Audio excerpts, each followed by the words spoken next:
We ended the last segment on the COVID-19 relief package, $1.9 trillion signed into law last March 2021. And that was the beginning of inflation getting stoked. You are now encouraging Biden to declare a climate emergency. Congressman, what would this do? Is now the right time to spend more money and raise taxes on people? Maria, just to be factual on inflation, there was $3 trillion of spending under President Trump. And yes, there was spending under Joe Biden, but it's unfair to say that it's just the spending under Biden that somehow caused the inflation and not under Trump. They were both parties that were committed to helping people rescue them from COVID. What's up, everybody? Maria-Retired Richard Ojeda here, and Fox News is a satire that isn't at all funny. It sort of looks like news. It certainly tries to masquerade as news, but actual journalism is the antithesis of everything they're doing at Fox. Their directive isn't informing the public of pertinent facts. It's pushing erroneous crap they wish their viewers would accept as fact.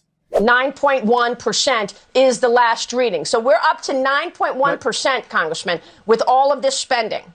But Maria, you know correlation and causation are different. I mean, you can't say that Trump sending stimulus checks in December of 2020 was not inflationary and somehow Biden doing it in March was inflationary. What happened is we got out of COVID because of vaccines developed by President Trump and President Biden distributing them, and that increased demand and the supply was constrained and the Fed policy was wrong.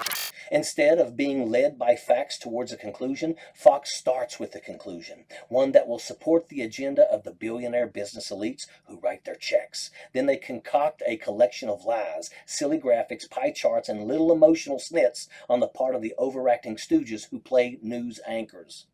But I agree with you that inflation is a major problem. The way to address it is to have more industrialization in America, to build more things in America, not to be relying overseas. And the climate emergency, look, if there were ever a time to go to the American people and say, we don't want petrostates like Russia to have power. We don't want our president to have to go to beg to Saudi Arabia for oil. We don't want to be going dependent on Iran or Venezuela. The way to do that is to have a moonshot on renewable energy and to make that stuff in America, not China. That's what a climate emergency would do. It would say, because of this war, let's have a long-term energy independence strategy and make the solar, the wind, the batteries here. Someone grounded in reality might find it quite humorous, a farce, if not for the dire consequences this terrorist broadcasting network has inflicted on American life. Like a two-bit magician, people buy the Fox News sham because of the smoke and mirrors of their presentation.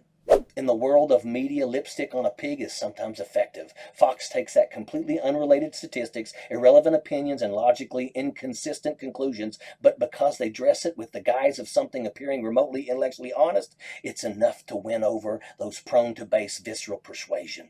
Because Fox works to elicit rage, because they leverage your predispositions, because they utilize proven methods of manipulation, and let me tell you, there is a word to summarize such efforts. It's called propaganda, and propaganda is a thing completely void of honor.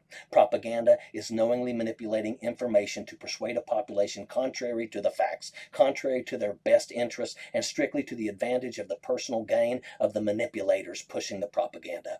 But of course, Rupert Murdoch and his billionaire elite friends would never stoop to such means, would they? After all, his agenda is saving the poor white man from all of his life's toils. Funny that you never see him or any of these suits from Fox News set a foot in rural Alabama. Isn't it funny that anytime Republicans ever have control, our taxes go up so billionaire taxes can go down? And it's funny that the politicians Fox constantly plugs as their chosen saviors are literally black holes of money and promises. Fundraising comes in and never a nickel returns, ever to be seen again. Campaign promises go forward and yet not a one comes to fruition. Time to take a hint. Maybe these things Fox pushes as facts are really a bunch of bullcrap, and maybe the scoundrels they ham up as heroes are really a bunch of self-serving liars. Everyone who views Fox with an objective, unbiased, impartial eye sees this. Fox News is a tool of the right, not unlike North Korean or Russian state TV. It is wholly biased and corrupt in every sense. Even today, it's spawning even more insane offspring, such as OAN and Newsmax. Now the solution solution to this problem is not restricting media, it's rather tooling up our population with the capability to discern fact from fiction.